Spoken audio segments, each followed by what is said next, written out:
All right, we're clapped in. Max Lugavere has joined us once again. Yo, yo. My man. It's good to be here. And you got your new book, The Genius Life. Got my new book. Heal your mind, strengthen your body, and become extraordinary. That's what everybody wants, right? That's right. We want it all. We want it all. Strong bodies, strong minds, and to transcend our meager human condition. That's kind of what I think is is what we all at the end of the day want. And there's like different roads to get to each of those places. But I'm super grateful to have gotten the opportunity to write this and kind of put my thoughts into the mix. And it's a book about, it's primarily looking at relationships. So, the relationship between the brain and the body and its external environment. And it's very lifestyle focused. Like my first book was more of a deep dive into the world of nutrition and specifically how nutrition relates to cognitive health, mental health, which, you'd think that those two would be, well, they are intimately connected, but I don't think to most people are cognizant of that link. But this book is more of like a 360-degree lifestyle guide. And I had a super traumatic experience while writing it, actually. My mother passed away. And she was the impetus for the first book you wrote. Yeah, my mom she was the motivator for all of my work, pretty much. I mean, I never, if you asked me 10 years ago what my career would look like, I never would have expected that it would be getting to talk to guys like you and being, able to for a living talk about nutrition and exercise and all the things that we do. But my mom, at a very young age, she developed dementia. And it started to emerge, at least in terms of our observation, at the age of 58 in about 2010. And ultimately, she was diagnosed with a form of dementia called Lewy body dementia, which is basically like having Alzheimer's and Parkinson's at the same time. Oh, wow. Yeah. And she was super young. As I mentioned, 58 is not the age at which you would typically expect to see, those kinds of cognitive changes. And I had no prior family history of any kind of neurodegenerative condition. And it was just awful to watch the person you love most in the world descend into what dementia ultimately looks like. And that's something that, my family had to contend with for about 8 years. And that whole time I was just obsessed with trying to understand why this would have happened to her, what could be done to help her, if anything, what I could do to prevent it from ever happening to myself. And so that really initiated my journey, and it's what led to the writing of Genius Foods. But after I wrote Genius Foods, I realized that nutrition is just one part of the story and that there's so much more.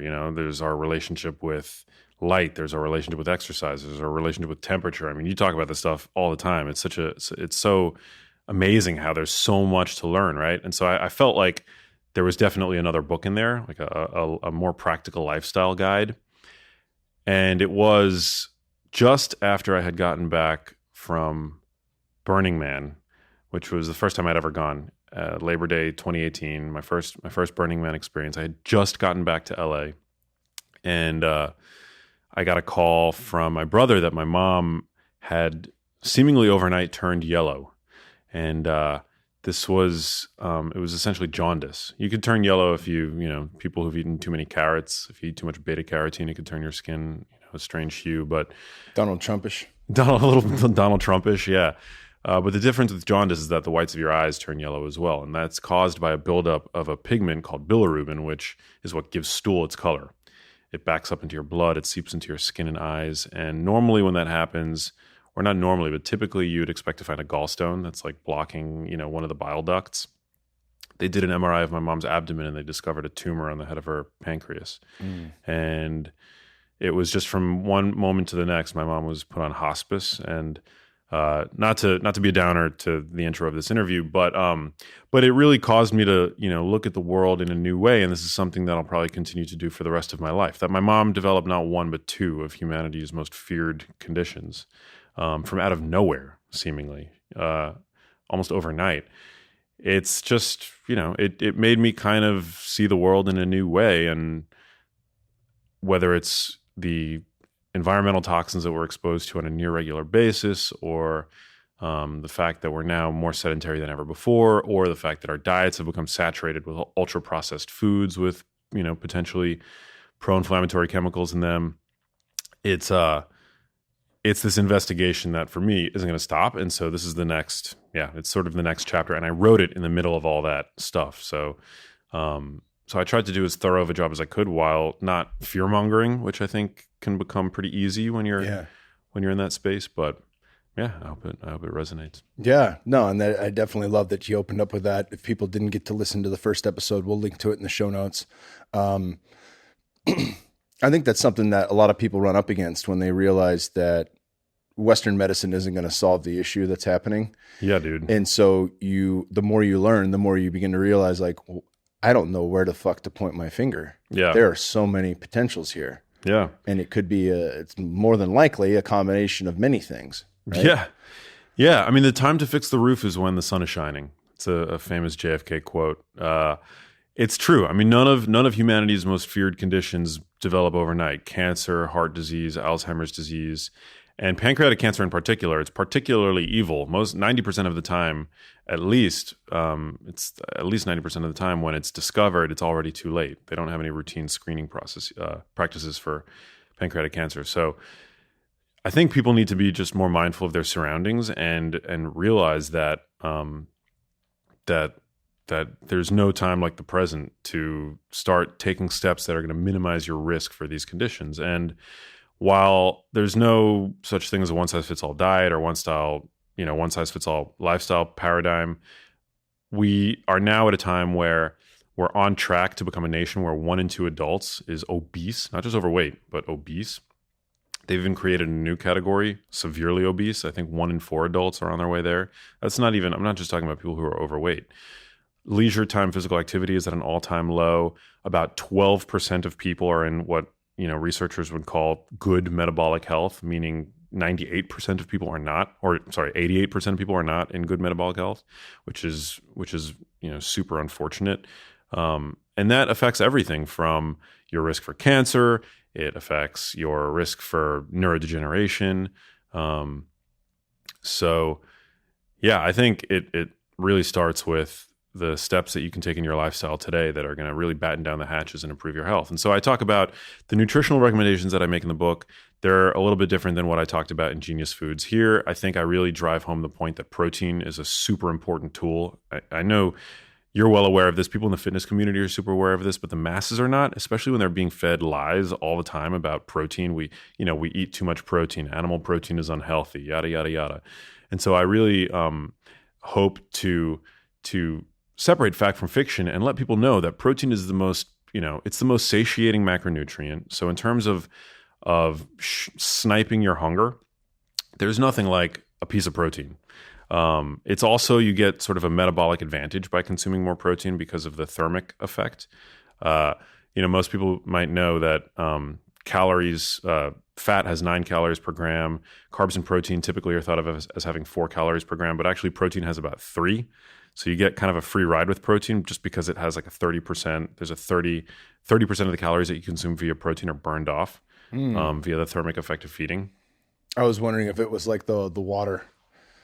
The water, what do you mean? Like high volume content of water found in meat, something like that. But no, it's just the fact that protein, there's a metabolic cost to consuming protein. It takes energy to metabolize. And it's satiating. It's the best. It's the most important macronutrient in terms of growing and maintaining lean mass. Having more muscle in your body is crucial as we age. There's a direct relationship between muscle strength and Dr. Andy health. Galpin really drives that home in the book Unplugged. And obviously, if you follow him, even though I'm off Instagram, he was one of my favorite people to follow because he'd post stuff like, your ability to get up and down off the floor matters. And then they've done other studies about that, when it comes to if you're going to have a fall and break your hip when you're older, or if you're going to wind up in hospice care or not. And grip strength was a huge thing for that, right? Because no matter if you're a man or woman, upper body strength fades if you're not actually using it like anything else. Right. But if your grip strength is there, that means that you've, at the very least, done like a loaded carry or lifted some type of weight. And if you've done that, then that's what's going to change your potentials for osteoporosis and things like that, being under load. Yeah. Grip strength is a really easy metric to measure, but I don't think that it's necessarily, I got to go on a TV show where I was talking about that study, And my view is that the key to boosting your brain health or your vigor is not to increase your grip strength. Oh, no doubt. I just think of that as like a byproduct of course, actually lifting weights. It's like a surrogate marker, but I think it's also been shown that upper body strength, lower body strength directly, related to brain health. And, having bigger muscles on your body directly inversely related to, insulin resistance and things like that. So the more muscle we have, the more insulin sensitive we're going to be. Having more muscle on your body is crucial as a glucose disposal sink. We live in a time where your average American is consuming 300 grams of carbohydrates per day, particularly high glycemic refined carbs from ultra processed foods. And your body is sort of like a New York City apartment in terms of its glucose storage capacity. I mean, you could store a little bit in your liver, but by and large, the more muscle you have in your body, the more resistance training you do. It's basically like you're growing your closets to be able to store those excess carbs that might make their way onto your plate, which you can't do in a New York City apartment. So, it's really the most, I think, powerful exercise modality there is. There was a new study that came out, I forget the journal that it was published in, that found that it actually grew very vulnerable parts of the hippocampus, which are vulnerable, obviously, to aging, but also the hippocampus is the memory center of the brain. It's the first structure to be affected by Alzheimer's disease. So I'm a huge fan of resistance training. And in terms of getting the most bang for your buck, making sure that what you're doing in the gym is gonna actually have that payoff, consuming protein is important. So that's something that I advance in the book that I think is really cool. Making sure that you're not consuming just lean chicken breast either. That's something that my mom did. Growing up, she was a very low meat eater, but when she did eat meat, it was just for the protein. So she ate skinless, boneless chicken breast. And something that I bring up is that not all protein is created equal. I mean, there's the quality issue, but generally when we're talking about meat or dairy, the quality is amazing. But you want to make sure that if you're consuming lots and lots of muscle meat, you're balancing that out with collagen.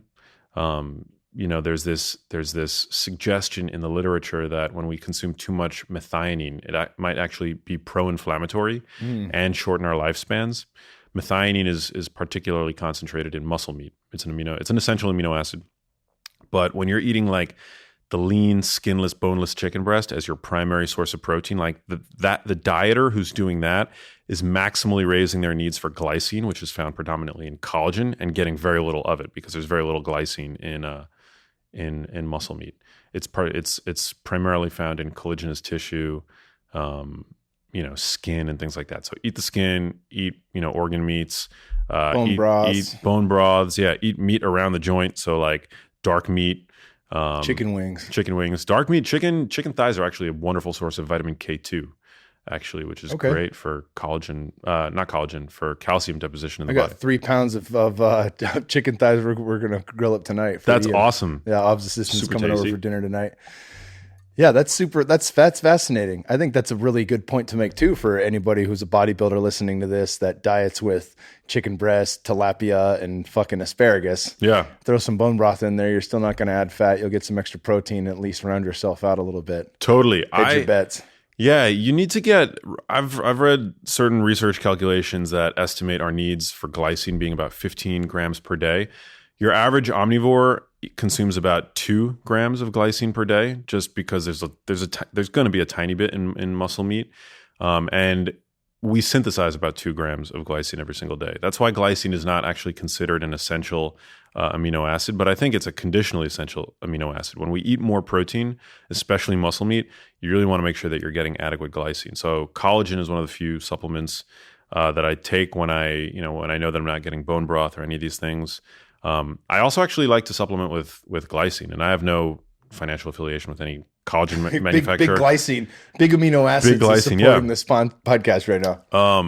But no, I mean, supplementary glycine they've shown can actually boost sleep quality. Dr. Craig Conover was just on the podcast out in Tulum, and that's something that he recommended to Aubrey and I 2 years ago when we started working with him. Because we have new mood and melatonin and all this other shit, and he's like, take a whopper of glycine right before you go to sleep, 3 grams and up, and see what happens. And we were just like, wow, this is incredible. Yeah, it's cool. I've been doing it. I also have a theory. Well, so glycine is also rate limiting in the synthesis of glutathione, which is our body's master detoxifier, master antioxidant. And I talk in the book all about the most common environmental toxins that people are exposed to on a daily basis and why they're so treacherous and why you need to minimize your exposure to them, with the acknowledgement that you're not going to be able to completely eliminate your exposure to these chemicals. But needless to say, the overall toxicity burden on your average human today is unprecedented on the human timescale. So what can we do to optimize our body's glutathione production? I think consuming more glycine, especially if you're an omnivore. See, vegans and vegetarians, the one thing that they seem to do right is that balance, that methionine glycine balance, is already being met by them. But an omnivore, if you're consuming, again, primarily muscle meat, that's where you really have to kind of like either practice nose to tail consumption, which I know, a lot of the people in the carnivore space actually do. But hopefully now, thanks to guys like Paul Saladino, brilliant guy. Yeah. I mean, I know that he advocates for that. But yeah, you might actually, if you're not getting adequate glycine, you might be actually kind of strangling your body's ability to produce glutathione, because there's this idea that was advanced by Bruce Ames, who's like this like longevity researcher, great dude. He's I used to train at the Ames Research Center at Moffett Field. Oh, that's dope. Where they invented the Vasper system. Oh, amazing. Yeah, it was right down the street from me in Mountain View. He seems like, I mean, he's just like a legend, that guy, right? Yeah. Yeah, I mean the Ames triage theory of aging, like that when resources in the body are scarce, they basically get funneled towards the processes that are going to support survival over longevity. Like your immediate survival takes precedent over longevity and preventing age-related chronic diseases and things like that. So if glycine is limited, you might, and it might become limited if all you're doing is consuming methionine. And it's sort of above my pay grade to understand like exactly how this happens, but it has to do with like methylation and the fact that glycine is used as a buffer to basically detox excess methionine. But that if you're not consuming adequate glycine, you might actually be sort of limiting your body's capacity to produce glutathione, which is the super important detoxifier. So I wonder if that's kind of the issue too. Like one of the things that people will state as an argument against protein consumption or high amounts of protein is that ammonia is going to build up and you're going to see it. And it's like, I think our systems are designed to handle that. Obviously, if you talk to a guy like Saladino and you look back through the history, something that he talked about on the podcast with me was, we have carbon dating. Well, there's a different type of dating that they can use to analyze teeth and see exactly what kind of foods we're eating. And a lot of the old cultures from across time were not carnivore 100%, but consumed a lot of meat. And if you think about the megafauna that was around, like mastodons that were 4 times the size of an elephant is today, that makes a lot of sense. You kill one mastodon, everyone in the tribe's going to eat for a long time and be satisfied, right? But so clearly we're capable of that, we're capable of doing well and living well from having higher amounts of meat in our diet. Yeah. But if it's nose to tail, then maybe that's curbing some of that ability for your body to process ammonia and some of these other products. If you are getting nose to tail, that it's gonna. Oh yeah, it's curbing your benefit. It's gonna benefit that you won't have excess ammonia. You won't have excess. A lot of the shit that people are studying, perhaps in like a modern society where it is only chicken breast and tilapia that someone's consuming. Yeah, I mean nutrition is complicated, right? That's one of the things that I think that vegans and vegetarians do right. And I've had this conversation with Chris Masterjohn, who's I look up to him as a mentor. He's a brilliant PhD in nutrition. We talk about this. It's eating a plant-based diet is not gonna, be optimal in terms of micronutrition. In my view, and it doesn't provide adequate protein for, maintaining strength and lean mass. Usually you'll see, vegan bodybuilders supplementing with copious amounts of supplementary protein. But one thing that happened though in our ancestral lineage, they would just come across a monocropped pea farm and just start eating all the peas, right? Like that for sure happened. They get 40 grams of pea protein in a whack. Yeah, no way. There was a study. Yeah, it's not as high quality. I mean, it can be done. Look, but they are probably getting a balance of methionine and glycine. So whether or not they're getting adequate total volume of amino acids and essential amino acids and protein and leucine for muscle maintenance, that balance is being sort of taken care of. So. Yeah, I'm super pro meat. I'm not a carnivore, but I think I'm pretty balanced in that I advocate for I'm super pro the consumption of animal products. But then I also think that vegetables have value as well. Well, that's the conversation I had with Paul was that, look, there are plant medicines out there. Yeah. And even mushrooms, according to Stamets and the world's leading mycologists, behave more like animals than plants. Interesting. So you could consider fungi to be a part of a carnivore diet, a strict carnivore diet. Wow. Right. And that's something I used to curb when I was originally running like 100% carnivore. I started to add in mushrooms to curb the shits because I shit my pants in my son's school and I had to fucking limp out of there with shit running down my legs. It was all bad. Anywho, though, of course, not being dogmatic about it, I add back in avocado and macadamia nuts and there's no fucking issues. I still have all the benefits of carnivore, the energy and all that stuff. It's still very low carbohydrate, but I have enough fiber to not have to shit liquid for 6 weeks as my body adjusts. Yeah, I think the thing with plants is that, plants store energy. So most people today, if you look at the diets that most Americans are consuming, they're plant-based diets. You walk through the aisles of your average supermarket, the most toxic foods in your modern supermarket are plant-based. They're the high ultra-processed grain products. They're the grain and seed oils. Those are plant-based products. I don't think that those are the problem. I think that if you have a robust immune system, I do think that compounds like polyphenols, which I know that Dr. Saladino loves to poke fun at, he'll like take a shirtless selfie and he'd be like, look at this polyphenol deficiency, like how am I looking, am I looking sickly? But no, but I think that for somebody with a healthy, robust immune system, I think that those xenohormetic compounds are only going to improve the system by stressing it to a mild degree, So I advocate for the consumption of plants, and I think that polyphenols and carotenoids and things like that are going to be beneficial. You can also find carotenoids in animal tissue as well. I can only get it, and I know I've stated this a million times on this podcast, but one of the things that my wife and I learned by outsourcing our raw genetic data to foundmyfitness.com was that we cannot take beta carotene from carrots and sweet potatoes and actually convert it into usable vitamin A. We can only get that from egg yolk and organ meat, which is a very important micronutrient. Super fucking important, right? Cell replication and immune function and a whole host of other things. Very important.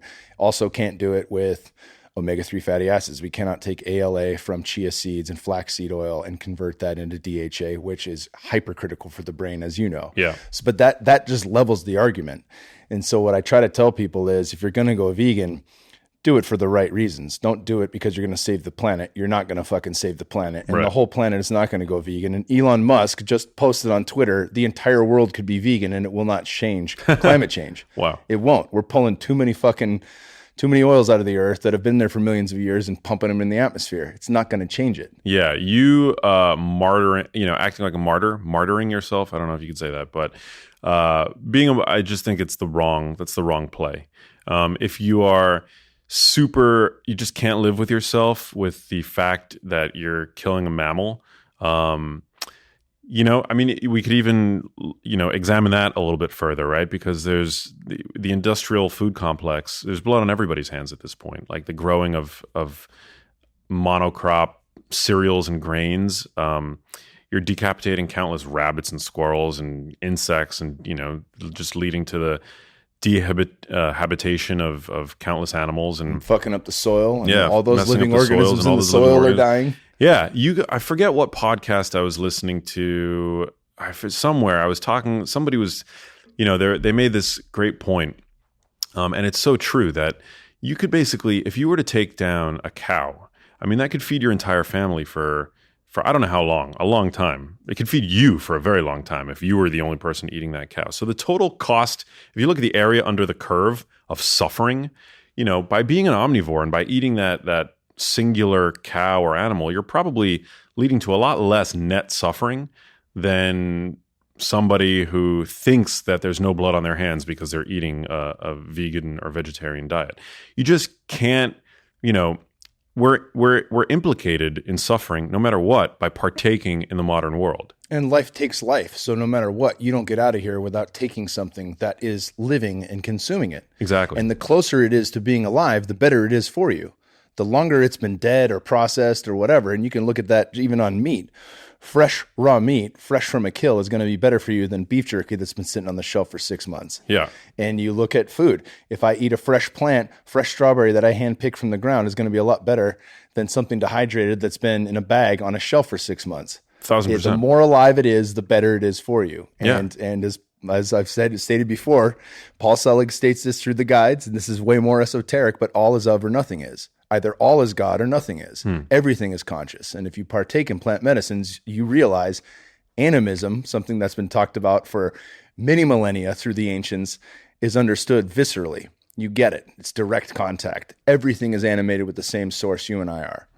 So to place hierarchy on this animal's more like me, I could never eat of this because it's so much like me. I could never eat of that. It's much more intelligent than the other. That's like saying the panda is more godlike than the grizzly bear because the panda eats bamboo and the grizzly eats fish. It's fucking nonsense. That's what the small self makes those kind of claims and those kind of delineations and ordering of what's good and bad, right and wrong, and all that other shit. I'm right there with you. And I mean, animal agriculture is amazing. Like I don't condone the factory farming system at all. Of course. But when you raise think about an animal's ability to upcycle foods that no human being would want to eat. People always make this argument that the vast majority of grains grown in this country are to feed animals. Animals are not eating corn on the cob and edamame in the soybeans in the form of edamame. No, they're eating like soy cakes, which are a byproduct of the creation of soybean oil, which saturates the modern food supply, which humans, consume. So humans, eat the soybean oil, and then the soy cakes, which are a byproduct of producing soy oil, ends up going to feed these cows. So they're eating basically junk that nobody else would want to eat. This is not edible food, or byproducts and throwaways and things like that. And they're upcycling it into the most amazing form of nutrition. I mean, you could argue that even a piece of factory farmed meat is, going to be healthy for most people. It's an amazing source of protein, and I'm not condoning its consumption. Grass-fed beef is obviously going to be much healthier and better for the environment and all that stuff. And factory farmed animals suffer immensely, but it's just amazing that you can feed a cow pretty much anything, and they're going to turn whatever you feed them into nutrition. And it's so privileged to be able to, that we're able to think otherwise today. But this is the only time in human history where we've had a 100% carnivore, a 100% vegan. Right. That's it. It didn't fucking exist. We're all omnivores. Yeah. Even among the tribes that would eat, live 90% subsistence upon fermented yams and cassava and things like that. They're going to eat grubs. They're going to eat whatever they can get their fucking hands on. Whatever they can get their hands on. There's a great documentary that I was watching on a flight recently called Wasted, about food waste. And I don't remember the statistics, but it's something crazy like, well, first of all, your average household wastes about $1,500 worth of food every single year. So people can complain about not being able to afford healthy food. $1,500 is being just thrown out because of food waste. A lot of that food waste is ending up in landfills where it undergoes bacterial fermentation. So what you don't want to happen is for your food to end up in landfills. It's a major source of greenhouse gas emission. So again, people love to just point fingers at, animal husbandry and industrial farming. If you're wasting food, you're having an environmental impact. If you are plant-based, but you're consuming almond milk, or you're, eating lots of avocados, I mean, there's a huge environmental toll there to produce your almond milk. Isn't it I lived in California, which I think, grew up, born and raised. 80% of the world's almonds come out of California was the stat that I had heard back in the day. That sounds about right. Internationally. And from the start to finish, one almond will take an entire gallon of water to get one fucking almond. Yeah. I mean, it's shocking. Not to mention that your average gallon of almond milk sold in the supermarket is basically just packaged water, sold at a premium. There's about 3 almonds worth of nutrition. Spraying some synthetic vitamins and minerals. Yeah, pretty much. That's what it is. I mean, they have, and actually I buy those because I think you're getting the almond milk flavor, and you're using less almonds to do so. And there's a lot fewer calories. So you're kind of getting your almond fix. You're getting your almond fix. You can use it in your cereal, whatever you're using almond milk for. so, and they have like these newer almond milks on the market now that use a lot more almonds and they're a lot thicker, but they're more caloric as well. So I'm not crapping on almond milk necessarily, but yeah, I mean, it's just the food system is so complex. It's infinitely complex, and I think most people, 99% of people, barely know the half of it. And it's just this funny thing where people just love to play armchair expert, and it's not constructive, today. When you look at statistics, most people are heading towards obesity, or many people, I should say, are heading towards obesity. Most people are either overweight or obese already. 12% of people are in optimal metabolic health. The vast majority are not. Alzheimer's rates are skyrocketing. Autoimmunity is on the rise. So we've got bigger problems, and I think at the root of it all, at the foundation, is food and being able to make more optimal choices for you and your loved ones. I think that's really what's key. And by being the healthiest version of yourself, that is what is going to be ultimately the best for the environment. It's going to lead to optimal intellectual capital for our species. We need our most optimal brain power to be able to solve these grand challenges. It's going to reduce healthcare costs. By wasting less food, we're going to be obviously contributing less to the environmental challenges that we're seeing. And it's like the most infinitely complex system, and we're all implicated in it. We're all playing a part, and so I just try to think about that stuff, and at the end of the day, give people a guide so that they can make choices, because you have to act. Yeah, and once you're aware, there's no turning back. Right. Once you take the red pill, unless you're Joey Pantaleone and you're like, why did I take the red pill? And he's talking to the fucking bot, and he's like, I want to eat this steak and not wonder if the algorithm got it right or wrong. He just wants to forget ignorance is bliss. That doesn't actually exist in real life. In real life, when you're made aware of something, you can choose to fucking, go off. If I'm out to eat and it's a conventionally raised steak that's 30 days aged or whatever, I'm not going to be up in arms about it. I'm going to eat the steak. Yeah. But I'm also not going to McDonald's ever again. There's the line in the sand. You know what I'm saying? And I think from that, you begin to grow the awareness. It's hard when you understand what's at stake for the planet and ourselves to actually make decisions that aren't in your best favor. Well, we hammered, and I do want to give the last argument I'll make about this, which Paul Saladino does a great job of, and Rob Wolf, whenever his book comes out this year, is really getting into, is regenerative agriculture. And I think that for anyone on either side of the fence, and it's funny to me still, because I don't put this guy on blast. I like him; he's a great person. He was in the TV show Entourage, and came to my house, and he's a big advocate for plants, and he wants to do it for the environment. And so I said, "Have you read the book The Soil Will Save Us?" And he said, "No, I haven't. What's it about?" And I told him about how regenerative agriculture through ruminant animals will save the earth, because we can sequester carbon for up to 500 years. Yeah. If we have restorative agriculture that rebuilds the microbiome of the soil, rebuilds the grasslands, actually allows for the rains to actually set into the ground and restore the earth. And then these ruminants will actually sequester carbon, even with the fucking methane farts, at a rate much higher than anything else can, set aside from restoring the Amazon and actually rebuilding our forests. So with that, I explained it to him, and he said, "Yeah, but that doesn't necessarily mean you have to eat meat." And I laughed, and I didn't mean to laugh, but it was like, well, no farmer goes into business to restore the planet without a way to pay for it. And unfortunately, as you know, the costs of doing it organically and pastured, 100% pastured, are high. And through subsidiaries and all the other fucking means, they make it cheap to get in the factory farm game, right? And that's cheaper to the end consumer. But you vote with your dollar. And I think that was one of the most important things that came out of the documentary Food Inc. That's how you fucking make a change. Where your money goes, people respond. And they showed by the end of that documentary, even Walmart had organic yogurt.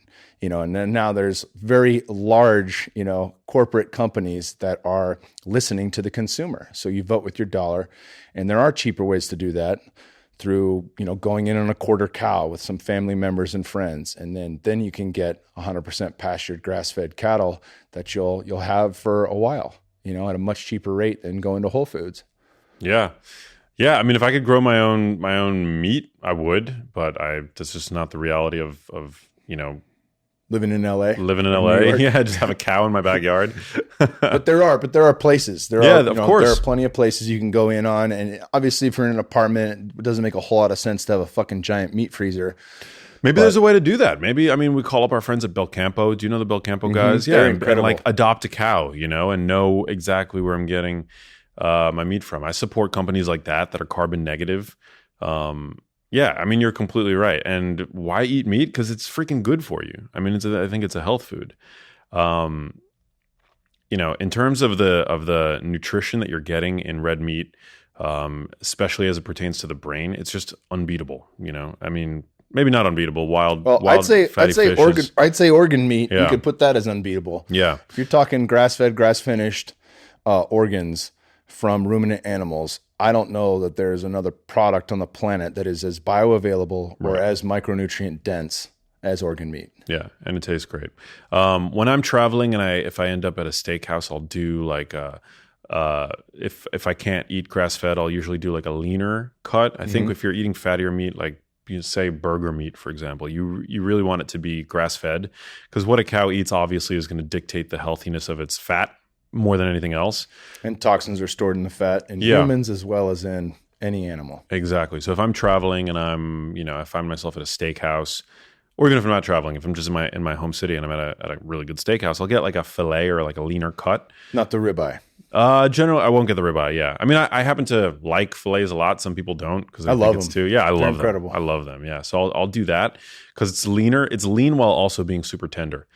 So that's sort of my cut of choice. But if I'm home cooking, then I'll make like fatty meat up the wazoo, and I know that I'm if I'm getting my meat from, if it's Whole Foods, if it's Belcampo, if it's wherever, Butcher Box, I'm a big fan of. These are all great purveyors of meat. And I think that it's so amazing that we live in a time now where people can have access to high quality meat as well. It's crucial. My mom was a low meat eater. She never ate red meat. She never ate eggs. Her diet was predominantly plant-based with the exception of the occasional piece of protein and things like that. And, I obviously can't say that that's what led to her illnesses, but certainly didn't protect her. There was definitely something wrong in my mom's diet and lifestyle, and I just don't think that genes were the entire answer. Certainly not. No, they're never the entire answer, and that's the bill of goods that's sold to us, through Western culture, through Western medicine. Right, and in both cases, I experienced with her just this bleak. There's just no good news from the doctor's offices. It was diagnosed in adios in every doctor's appointment with my mom when she was first diagnosed with dementia, and then with the cancer, they couldn't provide anything either. So I'm not I'm a fan of Western medicine for sure. I think it's it's done great things for the world. If I break a bone, if I have an infection, I'm going to go to the emergency room. But yeah, I think that healthcare is something that, that begins with you. It's when you're deciding whether or not you're going to get up off the couch, hit the gym, when you're pushing your shopping cart around the supermarket, when you're debating with yourself whether or not to stay up an extra 2 hours and continue binge watching that show or go to bed earlier, because of the restorative value of sleep. That's where healthcare happens. We go to these doctors, I think, when we're sick. We go for sick care. And there's nothing wrong with that. We should be grateful that we have doctors to go to when we're sick. But they're not preventing anything. They're not. Yeah, they're just not. It's hard to find a doctor that really knows what they're talking about in terms of nutrition. I experienced this firsthand in the top hospitals that we have in the United States. I was in cathedrals to Western medicine, to academic medicine, and not once was nutrition or lifestyle ever brought up. And I also thought it was kind of odd that, being in those offices with my mother, that my own health was something that was never discussed. And I understand sort of technically why, because, I wasn't the patient being seen. But when you have a loved one with a condition, you suddenly are at risk for that condition. And what's being done in my life to make sure, from the powers that be, to make sure that I don't develop the conditions that my mom developed? Nothing. So it's just super important, I think, as a sentient individual, to realize that time is guaranteed to nobody, and you got to do what you can while you can to make sure that you're living your best life, and that you're going to be able to continue living your best life tomorrow, next week, next month, years from now, because nobody else has your back in that sense. No doubt. We touched on sleep. Obviously, we touched on strength training, which is, both of those pillars are absolutely incredible.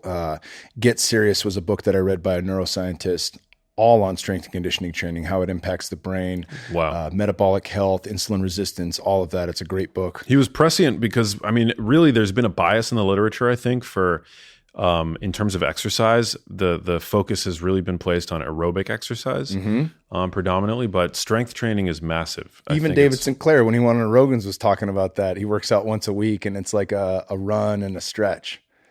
And Rogan was like, dude, you got to lift weights. Yeah. And it's obviously, you didn't have the science to support that, but that book is littered with science. I think people will appreciate it if you have been averse to strength and conditioning. And look, there's no, as we talked about, the prescriptive, no one size fits all to anything. You can find something you enjoy that's under load. You can find some form of resistance training under load that you'll enjoy. It might be with kettlebells or some of the functional stuff we have it on it.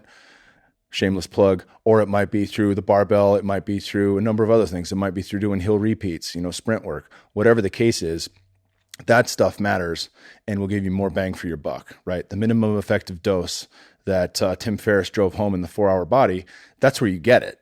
You don't get it with mileage. You don't get it with hours on the road on a bicycle. All that's great too.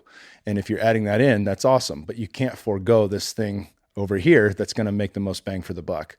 Talk about some of the other lifestyle changes that you go through in this book. Yeah. So, I talk about the relationship that we have with light and temperature. Those are two, I think, crucially important things that most people underappreciate. I go deep into this burgeoning field of research that's being called circadian biology. So it's basically our relationship with light and also food.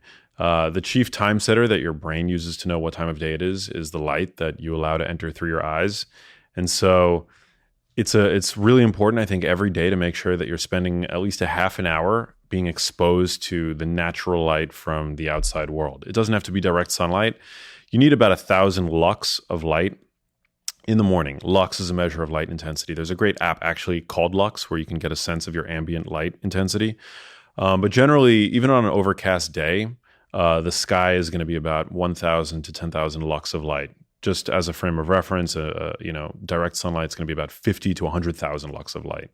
But 1,000 lux is what it takes to essentially anchor your body's circadian clock, which is the 24-hour timer that dictates when you're going to feel at your most focused, when you're going to feel at your most energetic, when you're going to be at your most coordinated, when melatonin is going to start to inch up and reduce the processes that support the efficiency of the processes that support daylight-associated activity, when you start to get tired, and when you ultimately end up going to sleep. And food plays a major role there as well. We know that we're most insulin sensitive during the day. So if you're going to consume carbohydrates, generally you want to do it. There's probably two scenarios where you're going to be optimizing for fuel partitioning. It's going to be either in the daytime when, again, you're at your most insulin sensitive, or in the post-workout setting where you can sort of artificially induce insulin sensitivity with exercise. You get the benefits of something, a really powerful mechanism called insulin-independent glucose uptake. So after a workout, your muscles basically become a sponge for sugar. So even if it's in the sort of early evening, you can basically hack that, to consume your carbs.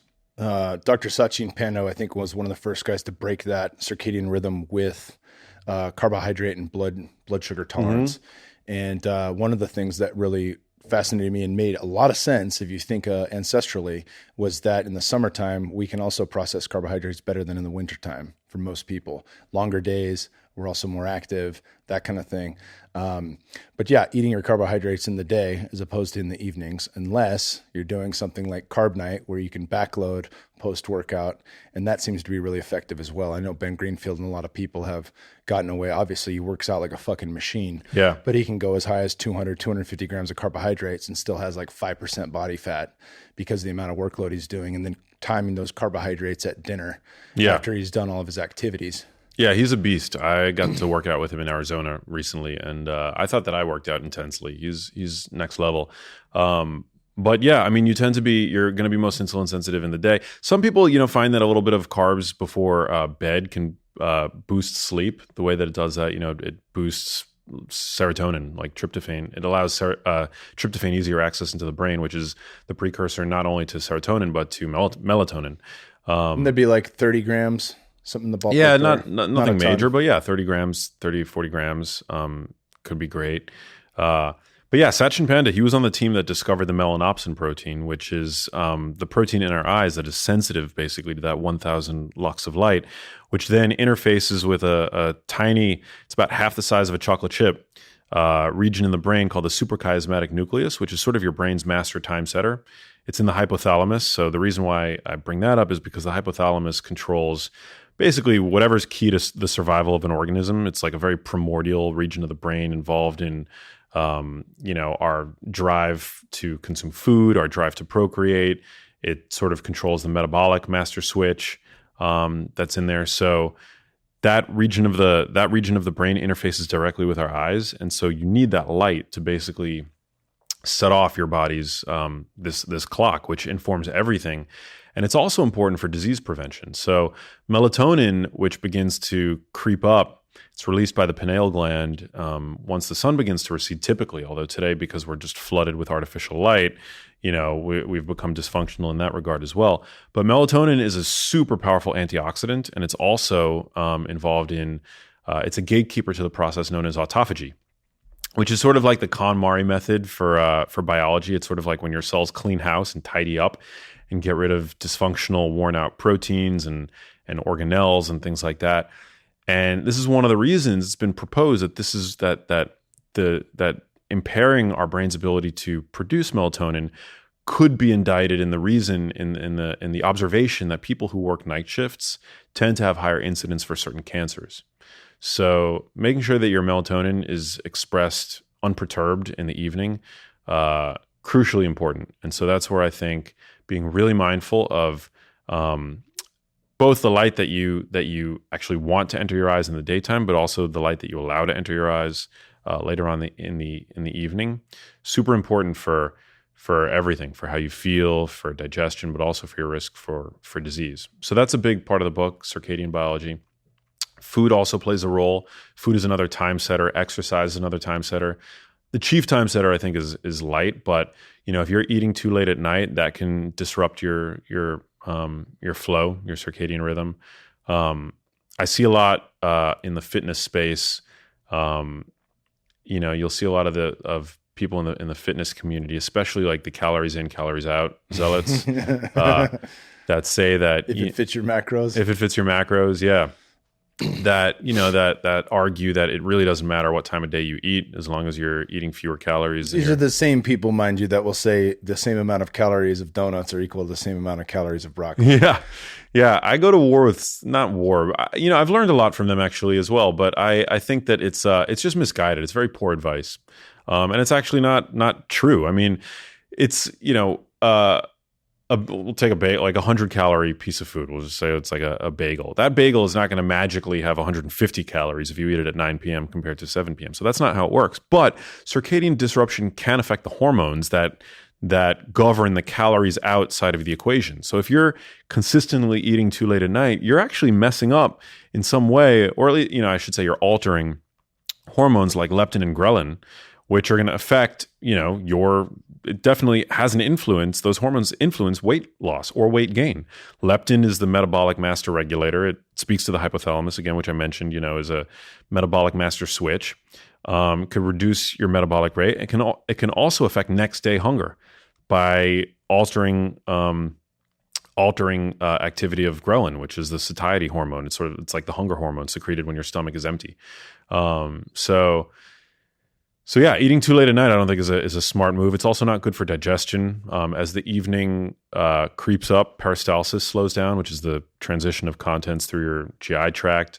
It could allow food to ferment in the small intestine, which you don't want to happen. Can create unpleasant digestive symptoms and things like that. So that's where I think from a circadian standpoint, this push towards time restricted eating or intermittent fasting, whatever you want to call it, I think is super smart. And I talk about my views on that as well in the book. But yeah, just our body's relationship with time, I think, is really important. And I think what we eat still is going to matter more. So for people who are stuck in jobs that, ask them to work late nights and things like that, I would say to them, don't worry, just try to get the diet right if you can't get the timing right. But timing does matter. That's what all the research seems to be indicating at this point. Yeah, it's incredible. I think Panna was talking too about the microbiome has its own circadian rhythm as well. Yeah. Right? So as you go to bed, or even if you're supposed to be going to bed and winding down, all that bacteria and fungal network is starting to wind down and go to bed. Yeah. So in terms of processing power, and if you think of us as a host of, like an orchestra of organisms, which we are, then you have to consider what everyone else is doing in your household, right? Exactly. If everybody else is asleep and you're like, I want to throw a party and eat some fucking shitty food right now, and everybody else is going to bed, it's not going to be well received. Exactly. You're leading a tribe. It's crazy to conceive of, and who knows how ultimately, this is all going to play out. We're just at the tip of the iceberg in terms of microbiome science and where microbiome science and circadian biology meet. But yeah, it's a super good point. And personally, I find that if I eat something too late at night, it can actually upset my stomach in a way that the same food wouldn't have if I would just have consumed it earlier. Maybe it'll make me a little bit more bloated or something like that. So we know that there's a difference.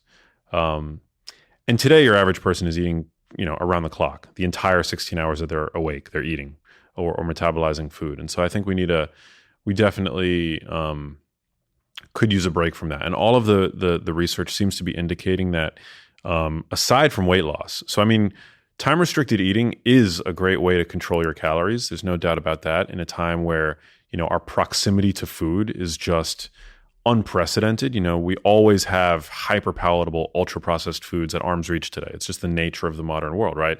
But independent of its ability to help us shift our body compositions to a more positive state, it seems that time-restricted feeding is also, can help us better manage blood pressure, which is super important, blood sugar, which is super important. I actually talk about blood pressure in the book a lot, and this is something that I didn't really talk about that much in Genius Foods, but, maintaining a healthy blood pressure is super important for having optimal brain health. Vascular dysfunction is one of the first things to go awry in Alzheimer's disease, but the second most common form of dementia is actually vascular dementia, which is a dysfunction of the blood vessels that supply fuel and nutrients and oxygen to the brain. And making sure that you've got a healthy blood pressure, it's going to reduce your risk for stroke, cardiovascular disease, and also Alzheimer's disease and vascular dementia. And so not eating too late at night, insofar as it can have a positive impact on your blood pressure, that's great. Also exercise. Exercise is just as effective for people with high blood pressure as medication at reducing your blood pressure. Getting sun is great for you. There's a really cool study that found that the UVA rays from the sun can actually boost nitric oxide, which is going to lower blood pressure and increase blood flow. This is super cool because, when we think about the sun, normally we think about it in one context, right? Like helping us create vitamin D, which we do when our skin is exposed to the UVB rays from the sun. But the UVA rays as well might have some utility, helping reduce blood pressure and things like that. Yeah, and then also saunas. I know that you're a huge fan of saunas. I actually got a great tip from you the last time you were on my podcast. Wearing a sweater, going out in the heat. The poor man's sauna. Yeah, I thought that was such a great tip because not everybody has access to saunas. But yeah, being able to sort of apply a hot compress all over your body, whether it's like the sweater or sitting in the sauna, or, again, just going back to the power of exercise, you're boosting nitric oxide all around the body, which is going to boost blood flow, reduce blood pressure, things like that. That's why sauna use is associated with a reduction in blood pressure, reduction in risk for stroke, reduction in risk for Alzheimer's disease. All-cause mortality. All-cause mortality. Yeah, it's so great. So getting your blood pressure to a healthy range, super important. And, a lot of adults are on hypertensive, medications for hypertension. And we're also seeing hypertension creep up in teenagers, in young kids, which is just tragic. And the result, again, of the fact that our diets have just become so mangled and, we're so sedentary. One high sugar meal or drink can keep your blood pressure elevated for 2 hours after ingestion. So you look at people who are still drinking sugar-sweetened beverages, and it's hard not to feel, empathy. Yeah. It's crazy. There's a lot of stuff. That's a lot, brother. It's, yeah, man, we live in a world that's mutated, man, in so many ways. And so I think it's going to take literally going to war with it to feel good and to get healthy today without fear-mongering and without being alarmist or whatever. It's just, it's a problem. 93% of our time is spent indoors, and we're exposed indoors to air that can be, an order of magnitude more polluted than air, outside. So we got to be, I think, a little bit more mindful of our surroundings and of where we put our bodies and what we do with our bodies. It's all, I think it's all important when it comes to living a genius life. That's what I call it. Fuck yeah, brother. Incredible. Yeah. Well, people can get the book. Is it out now? It's up for pre-order. If you order it before March 17th, please pre-order. It's massively helpful for the book. You can go to geniuslifebook.com or pick it up on Amazon or Barnes & Noble. After March 17th, it's going to be out in every major bookstore. Cool. We'll try to get this launched right around the launch date, brother. Thank you so much. Yeah, that would mean a lot. Yeah, it's been incredible having you on. Where can people follow you online? Yeah, at Max Lugavere on Instagram, Max Lugavere. And I've also got my own podcast. It's also called The Genius Life. I've had Kyle on it. That was an amazing chat, and I look forward to having you on it again sometime soon. Fuck yeah, brother. I can't wait. Thank you so much. Thanks for having me back.